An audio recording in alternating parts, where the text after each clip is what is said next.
Hey everybody, thanks for joining White Dog Outdoors and another video in our fly tying series.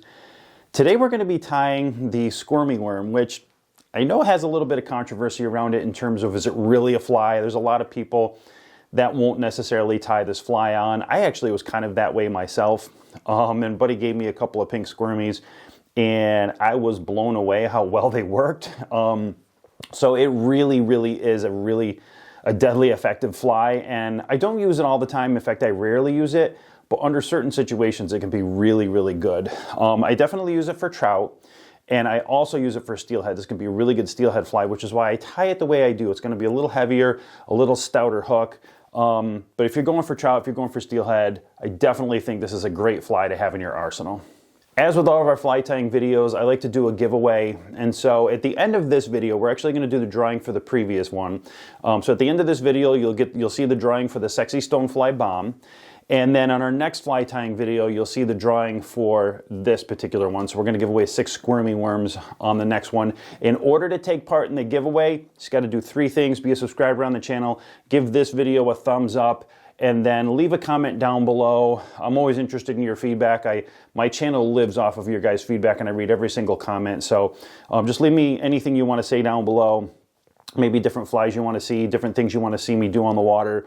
And that will enter you into the giveaway, which we will announce at the next fly tying video. All right, so let's get started with our squirmy worm. I mentioned that I like to use this in certain conditions. So I like it in high water conditions. I feel like it moves really well, and it's very easily seen when sometimes there's a little more stuff going on. Again, high water conditions, some things after rain, you see, the water's raising up and it's washing things like worms into the water. It can be really good. I like it in off color conditions too. So if the water's a little off color, this guy is really going to show up, and especially with that movement, it's going to be irresistible to the fish. I also like it in pocket water. Pocket water can be a little harder for the fish to see your flies sometimes, and so I've found that having things like hot spots or legs or something like a squirmy really kind of helps them see it a little bit better in pocket water conditions. So definitely use it in those conditions. And then I have certain streams where I've used it and man, they just flat out work. Another time I'll use it is if I'm using my normal flies in various conditions, but I'm not having that much luck, or I'm having really tough luck. I'll throw in a squirmy, and it's kind of like the ace in the pocket sometimes. It really, if there's a fish there, he's pretty much going to bite it. So it can be really effective. But let's go ahead and get started with this. I have a hook loaded with our beads, so I'm going to go through that here in just a sec. Get this guy loaded in here. Okay, so I like this style hook. So first of all, we are going with, this is a Mustad. It is a size 8. It's like an egg, not really an egg hook. It's really kind of a caddis or scud style hook. I love these caddis scud style hooks for these flies. I think they work really well. I don't use jig hooks for these flies because I don't want the jig part messing up what I'm going to do with pulling the squirmy through. You'll see that in a little bit. You can use streamer hooks as well if you want, but I think these hooks, doesn't have to be this particular model, but a caddis or scud style hook I think are great for these. Okay, I'm also going to have a pretty good sized tungsten bead. I'm tying these for both trout and steelhead, and so with the steelhead, this hook is very strong. This is a very solid hook, so I really like that for steelhead. If I'm going for trout, I'll probably mash the barb down. If I'm going for steelhead, I might not, just because they go absolutely nuts when you hook them. But the tungsten bead I'm using here is a 5/32 inch tungsten bead. I'm using like a black nickel. You can use any color you want. If you have pink, you want to use that. If you want to use red, I've seen a lot of people use silver with these. I think a rainbow bead would be pretty cool. This is basically what I have for now. It's what I've been tying with. It's been super effective. I have no problems with it, but change your bead for whatever you think you need. Okay, again, I like to tie this pretty heavy, so we are going to go with some lead. I'm going to do some lead wraps. I'm going to show you how to do it with lead wraps. You don't have to do lead wraps if you don't want to, so you can tie it either way, but I'm going to put on some .025 lead wire, actually at the very end of this spool here, but I'm going to do this a little bit differently than I do my other flies. A lot of times you'll see me put the lead wraps on and then I jam it up into the bead. I'm not doing that in this case, and I'll show you why. We're going to put about 8 wraps of the .025 on the shank of the fly. 6, 7, 8. And pull that off. I always make sure I use every bit of lead. I don't want to waste it. So I'm just going to use my thumbnail to get this in, wrap it around. Try to get that pinch in as much as I can. I'm going to push it up a little bit, but I'm not going up into the bead. Okay, I'm going to leave that little bit of a break there, and that's because I'm going to use that space to get the squirmy up in there in a little bit. Okay, so we got everything pretty well prepped. The next thing is our thread. I'm using a red thread. You could use pink, something to match it.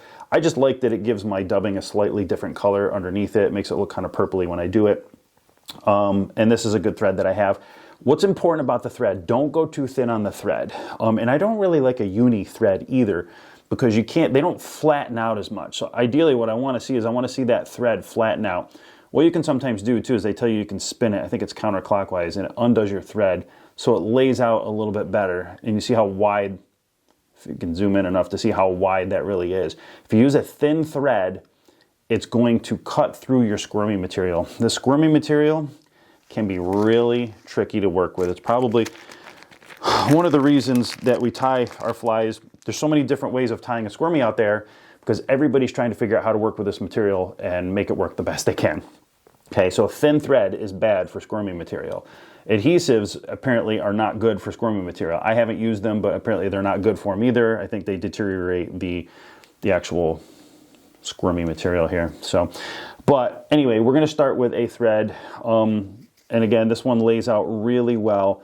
All right, so I'm going to use my thread that lays out nicely. I'm going to start at the back of the lead. And we're just going to build a little bit of a base to kind of lock that in there. And we're going to go up the lead and at the top. We're just going to basically lock this sucker in so that we have a base. Okay, clip this tag end off, which I made really big. All right, I give myself enough room. I should have enough room. Okay, so I like to have a squirmy that has material in front and behind the hook, right? The hook is in the center that way, and I think you get better hookup percentages. There are people that'll tie them so that it's just in here and hangs off the back like this. I don't like that. I have tied them. I have caught fish like that. Me personally, I like the hook in the center. And then you'll see a lot of people, they use this material and they kind of spin it around, and you can see how it jumps when you spin it, right? It's just difficult to use like that. It's really kind of tricky material to work with. So when I tie my fly, oh my God, I got it stuck on here. When I tie the fly, I tie it a very specific way to kind of minimize a lot of those things. Okay, so first thing we're going to do, I'm going to use like a little flosser guy. This is something you can find in your little pharmacy, but it's just a little flossing tool. Comes in a little kind of pack like this. So I got like 100 of these things. I only use like one a year. But what we're going to do is we're going to slide that up through the bead. So I'm going to hold the bead up with my finger, and I'm going to slide this in. Slide it into the hook, or above the shank of the hook, and into the bead. Okay, it's going to leave a nice little loop there, and that's how we're going to get our squirmy material through there. All right, so we're going to take our squirmy material, we're going to put it through that little loop. We're going to pull it. Oops. Put it through there. We're going to pull it in. Okay, and then if you want, you can hold that bead up a little bit. It helps give it a little more space, but that's going to pull right through. I just give it little tugs, and it's going to pull it right through. Okay, that was a little bit tighter than what I usually have. And then to get it to the right space, you just basically pull it through until you get it to where you want. You can actually wet it down a little bit. It pulls through a little bit easier. I like kind of like about that much. Okay. All right, I'm going to leave this off the front. I'm just going to wrap back up to where I was. You can do that beforehand, but we're going to start locking this in a little bit. Okay, so I'm up to where the squirmy material goes into the bead. Now, I do not want my thread tight or twisted here. I want it to be able to lay out nice and flat. I do not want to cinch this thread too hard. I want to go nice and easy on this thread. So what I'm going to do, I'm going to pull back at a 45-degree angle here, and I'm going to lightly wrap this in. I'm going to pull against it because it's going to want to move on me. But if I tie too tight, it's going to have more of a chance of cutting through that material, okay? All right, so we're getting it in there. I'm going to pull back. Oops, I pulled down too much there. All right, we're in position. I'm going to pull back. I'm going to stretch it out a little bit. I'm going to pull back, and I'm going to go down the length at about a 45-degree angle. I'm just going to get that in there. I'm going to be getting it in there kind of loose, down to the base of the lead. All right, nice and loose in there. Bring it back up. Now I can start going a little bit tighter now that I've got things locked in. Now that I've got the thread wraps in, I can build a base and go just a little bit tighter. Okay, that's pretty good. Okay, so I got squirmy material off the front, tons of squirmy material off the back. I'm going to cut this to size. Judge how long you want your squirmies. You know, if you want to err on the side of caution, make them a little bit longer on either side. You get on the river, you can always cut them down if you want them a little bit shorter. I'm going to cut this one right about here.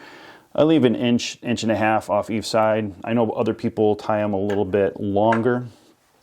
I have not done that. Okay, so I'm pretty much ready with my worm here. Now we got to finish this body section, right? Because we don't really have anything on there. I think one of the easier things to do, instead of trying to wrap that worm around the hook shank and have it move all over the place, that's something that people do, but man, it gets really tricky when you're trying to wrap that. It moves all over the place.